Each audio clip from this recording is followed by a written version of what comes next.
안녕하세요 여러분. 아이러브9입니다. 오늘 진짜 핫한 소식 들고 왔는데요. 이거 보고 저 진짜 깜짝 놀랐어요. 캘리포니아주가 테슬라 세미트럭에 무려 1억 6,500만 달러, 우리 돈으로 약 1,650억 원을 예약해 뒀다는 거예요. 본격적으로 들어가기 전에 이 영상 재밌게 보신다면 구독과 좋아요, 알림 설정까지 꾹 눌러주시면 정말 감사하겠습니다. 자, 이게 언제 발표된 거냐면요. 바로 어제죠. 캘리포니아에는 HVIP라는 프로그램이 있어요. 플레이미 하이브리드 앤 제로 에미션 트럭 앤 버스 바우처 인센티브 프로그램인데, 이게 뭐냐면 전기 트럭이나 버스 같은 친환경 차량 사면 주정부에서 돈을 보조해 주는 거거든요.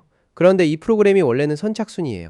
먼저 신청하면 먼저 받는 시스템이죠. 근데 실제로 데이터를 뜯어보니까 전혀 그렇지가 않더라는 거예요. LA 타임스가 보도한 자료에 따르면 캘리포니아가 테슬라 세미를 위해서만 약 1억 6,500만 달러를 미리 배정해 놨어요. 아직 대량 생산도 시작 안 한 차량한테요. 그럼 다른 회사들은 얼마나 받았을까요? 2등이 캐나다 버스 제조사인 뉴플라이어인데, 이 회사가 받은 금액이 6,800만 달러예요. 테슬라가 받은 거랑 비교하면 절반도 안 되는 금액이죠. 캘리포니아가 얼마나 테슬라 세미에 올인하고 있는지 감이 오시나요? 여기서 진짜 재밌는 건 이게 단순한 보조금이 아니라는 거예요. 캘리포니아 규제 당국이 테슬라가 상용 출시하기도 전에 이렇게 큰 자금을 확보할 수 있게 해줬다는 건 테슬라 세미만이 대형 트럭 탈탄소화를 위한 규모를 달성할 수 있는 유일한 플랫폼이라고 판단했다는 거거든요. 완전 계산된 베팅인 거죠. 자, 그럼 이 보조금이 구체적으로 어느 정도인지 볼까요? HVIP 바우처는 테슬라 세미 한 대당 84,000달러에서 35만 1,000달러까지 지원해요. 운영업체의 상태나 보유 차량 규모에 따라 금액이 달라지는 건데요. 이게 얼마나 엄청난 금액인지 감이 안 오실 수도 있잖아요. 테슬라가 공식적으로 가격을 발표하진 않았는데, LA 타임스가 입수한 문서에 따르면 스탠더드 레인지 모델이 26만 달러, 롱 레인지 모델이 30만 달러래요. 그럼 계산 한번 해볼게요. 최대 보조금인 35만 1천 달러를 받을 수 있는 운영업체라면 스탠다드 레인지는 26만 달러니까 35만 1천 달러에서 26만 달러를 빼면 9만 1천 달러가 남는 거예요. 롱 레인지도 30만 달러니까 5만 1천 달러가 남고요. 무슨 말이냐면 자격 요건만 맞으면 테슬라 세미를 공짜로 받는 게 아니라 오히려 돈을 받고 가져가는 거예요. 서류상으로는 차를 받으면서 이득을 보는 구조라는 거죠. 완전 미친 거 아니에요? 그럼 이 남는 돈으로 뭘 할 수 있을까요? 테슬라 세미는 MCS3이라는 메가차저가 필요해요. 이게 초고속 충전기인데 트럭을 계속 도로에서 굴리려면 이 충전기가 있어야 되거든요. 남는 보조금으로 이런 충전 인프라 구축 비용을 충당할 수 있다는 거예요. 당연히 업계에서 논란이 생겼죠. 경쟁사들 입장에서는 완전 억울한 거잖아요. 볼보, 다임러, 뉴플라이어 같은 회사들이 뭐라고 했냐면, 테슬라는 아직 파일럿 단계인데 너무 많은 돈을 예약해 두는 건 당장 배출가스를 줄일 수 있는 자본을 묶어두는 거라고 항의한 거예요. 기술적으로는 맞는 말이에요. 볼보, 다임러, 뉴플라이어는 지금 당장 공장에서 트럭을 찍어내고 있거든요.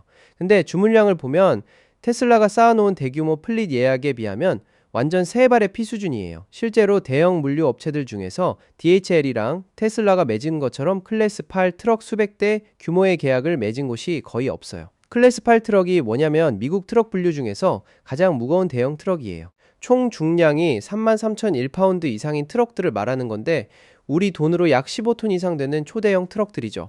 그럼 캘리포니아는 왜 이런 선택을 한 걸까요? 단기적인 숫자나 지금 당장의 상황만 보는 게 아니라는 거예요. 캘리포니아의 배출가스 감축 목표를 달성하려면 디젤 트럭을 몇십 대 교체하는 게 아니라 수천 대 단위로 교체해야 되거든요. 기존 레거시 제조사들은 트럭을 만들 수는 있는데 한 번에 몇 대씩밖에 못 만들어요. 대량 생산 능력이 없다는 거죠.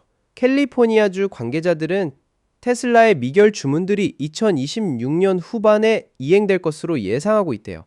그러니까 캘리포니아가 하는 말이 뭐냐면, 조금 늦어지더라도 테슬라 세미를 대량으로 받는 게 경쟁사 트럭을 조금씩 받는 것보다 기후 목표에 더 가치 있다는 거예요. 테슬라가 최종 목표를 실행할 수 있다는 데 대한 완전 확고한 신뢰를 보여주는 거죠. 여기서 생각해봐야 할 게 캘리포니아가 왜 이렇게까지 테슬라를 믿는 거냐는 거예요.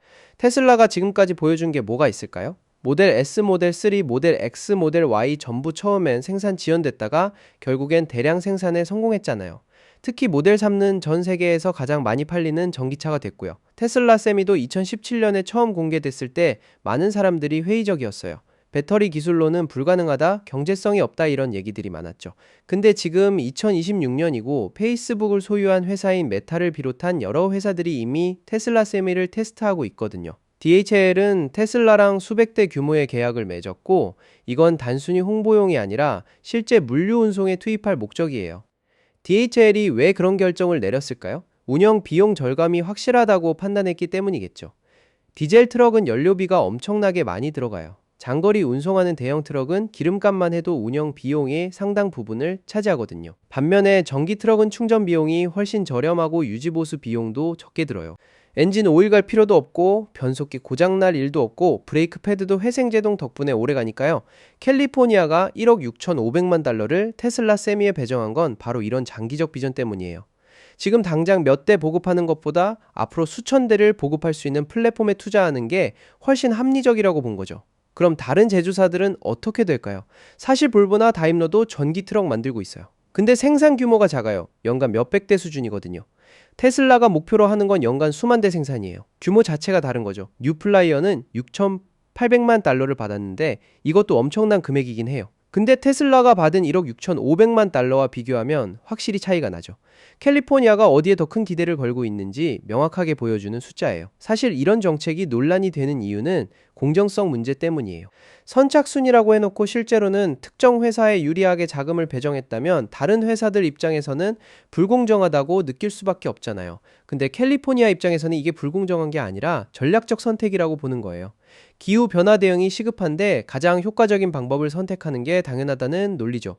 여기서 재밌는 건 테슬라 세미의 실제 성능이에요. 테슬라가 발표한 스펙을 보면 스탠다드 레인지는 한 번 충전에 약 300마일 우리로 치면 약 480km를 갈 수 있대요. 롱 레인지는 500마일 약 800km를 간다고 하고요. 800km면 서울에서 부산 왕복하고도 남는 거리예요. 이 정도면 대부분의 장거리 운송을 커버할 수 있는 거죠. 게다가 메가차저를 사용하면 30분 만에 70%까지 충전할 수 있대요. 운전기사 휴게 시간에 충전하면 되는 수준이에요. 무게도 중요한 포인트인데요. 배터리가 무겁잖아요. 그래서 전기 트럭은 실을 수 있는 화물 무게가 줄어들 수밖에 없어요. 근데 테슬라는 배터리 효율을 극대화해서 이 문제를 최소화했다고 주장하고 있어요. 지금까지 테스트한 회사들의 반응도 긍정적이에요. 페이스북의 모회사 메타는 테슬라 세미를 실제 물류에 투입해서 테스트하고 있는데 운영 비용이 디젤 트럭보다 훨씬 낮다고 발표했거든요. 그럼 1억 6,500만 달러면 테슬라 세미를 몇 대나 보급할 수 있을까요? 평균 보조금을 대충 20만 달러로 잡으면 약 825대 정도 되는 거예요. 800대가 넘는 전기 대형 트럭이 캘리포니아 도로에 깔리는 거죠. 이게 배출가스 감축에 얼마나 기여할까요? 대형 디젤 트럭 한 대가 연간 배출하는 이산화탄소가 엄청나거든요. 800대가 전기로 바뀌면 연간 수만 톤의 이산화탄소 배출을 줄일 수 있어요. 캘리포니아는 미국에서 환경 규제가 가장 엄격한 주예요. 2035년까지 신규 판매되는 모든 승용차를 무공해 차량으로 만들겠다는 목표도 세웠고요. 대형 트럭도 같은 방향으로 가야 한다고 보는 거죠. 테슬라 입장에서도 이건 엄청난 기회예요. 1억 6,500만 달러가 확보돼 있으니 생산 계획을 세우기가 훨씬 수월하겠죠. 고객도 확보돼 있고 자금도 확보돼 있으니 공장 증설이나 생산 라인 확대에 더 공격적으로 투자할 수 있을 거예요. 근데 여기서 리스크도 있어요. 만약 테슬라가 2026년 후반에 약속한 물량을 못 채우면 어떻게 될까요? 캘리포니아는 이미 1억 6,500만 달러를 배정해 놨는데 차가 안 나오면 그 돈이 묶여있게 되는 거잖아요. 경쟁사들이 항의하는 이유도 바로 이거예요. 지금 당장 배출가스를 줄일 수 있는 트럭들이 있는데 아직 대량 생산도 안 된 차량에 너무 많은 자금을 묶어두는 건 위험하다는 거죠. 하지만 캘리포니아는 테슬라를 믿기로 한 거예요. 일론 머스크가 지금까지 보여준 실적을 보면 늦어지긴 해도 결국엔 해내거든요. 스페이스X도 그랬고 테슬라도 그랬어요. 자, 그럼 다른 나라들은 어떻게 하고 있을까요? 유럽도 전기 트럭 보급에 적극적이에요. 특히 노르웨이나 네덜란드 같은 나라들은 이미 전기버스와 트럭을 많이 운영하고 있거든요. 중국도 전기 트럭 시장이 빠르게 성장하고 있어요. BYD 같은 중국 회사들이 전기버스와 트럭을 대량으로 생산하고 있죠. 근데 미국 시장에서는 테슬라가 확실히 앞서 나가고 있는 상황이에요. 지금 물류업계 전체가 전기화로 가고 있어요. 아마존도 전기 배송 트럭을 수만 대 주문했고 월마트도 테슬라 세미를 예약했거든요. 이게 트렌드예요. 캘리포니아의 이번 결정은 단순히 보조금 배정을 넘어서 미래 물류 산업의 방향을 제시하는 거라고 볼 수 있어요. 테슬라 세미가 성공하면 다른 주들도 따라올 거고 결국 전국적으로 전기 대형 트럭이 확산될 거예요. 가격 얘기를 다시 해볼게요. 스탠다드 레인지가 26만 달러, 롱 레인지가 30만 달러라고 했잖아요. 디젤 대형 트럭도 비슷한 가격대예요. 근데 전기 트럭은 운영 비용이 훨씬 싸니까 총 소유 비용으로 따지면 전기 트럭이 유리한 거죠. 게다가 보조금까지 받으면 완전 이득이잖아요. 35만 1천 달러 보조금 받으면 차값보다 보조금이 더 많으니까 운송회사 입장에서는 안 받을 이유가 없는 거예요. 이게 바로 캘리포니아의 전략이에요. 경제적으로도 합리적이고 환경적으로도 좋은 선택을 할 수밖에 없도록 만드는 거죠. 보조금이 너무 크니까 자연스럽게 전기 트럭을 선택하게 되는 구조인 거예요. 테슬라 세미의 또 다른 장점은 자율주행 기술이에요.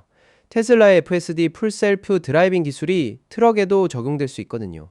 물론 완전 자율주행까지는 시간이 걸리겠지만 고속도로에서의 보조 기능만으로도 운전기사의 피로도를 크게 줄일 수 있어요. 장거리 트럭 운전이 얼마나 힘든지 아시죠? 하루에 10시간 이상 운전해야 되는 경우도 많고 집중력을 계속 유지해야 되니까 정말 고된 일이거든요. 자율주행 보조 기능이 있으면 훨씬 안전하고 편하게 운전할 수 있어요. 안전 기능도 뛰어나요.